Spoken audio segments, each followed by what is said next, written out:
Da un lato bisogna ristrutturare tutte le case e darle, ed è scandaloso che dal 2022 non ci sia un bando ERP nel Comune di Venezia, ma dall'altra bisogna anche incentivare la locazione privata. Ristrutturazione e assegnazione degli appartamenti pubblici sfitti, 2500 tra Comune e Regione, regolamentazione delle locazioni turistiche, incentivi e garanzie per i privati che affittano ai residenti.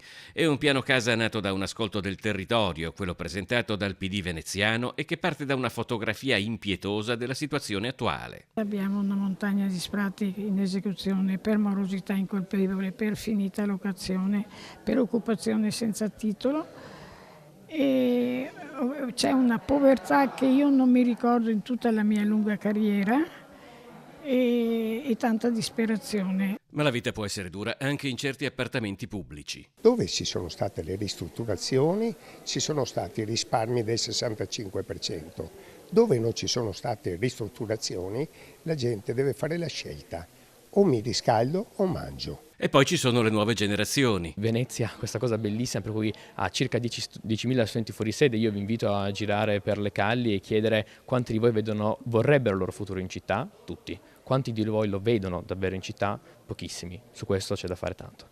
Gli affitti turistici a Venezia comprendono oramai interi condomini, se non quasi intere strade, e si estendono anche a Mestre. L'emendamento Pellicani, che dai tempi del governo Draghi ha concesso a Venezia di regolamentare il settore, unico comune in Italia, è stato definito dal sindaco Brugnaro una norma comunista. Il Parlamento della Repubblica per la prima volta ha riconosciuto questo problema nel 2022 di fronte a una maggioranza larghissima, partitino del sindaco compreso. Questo è il regolamento di stampo comunista approvato da questa maggioranza larga e che punta a fare, come dicevo, quello che si fa già in tutta Europa. Occorre però che i proprietari degli immobili da affittare abbiano certezze e garanzie, e qui sta una delle novità del piano casa proposto dai Dem. Chiediamo al Comune di farsi garante nei confronti dei proprietari e quindi in caso di morosità intervenga il Comune pagando il proprietario. Questa è una delle tante proposte che abbiamo fatto per incentivare la locazione privata.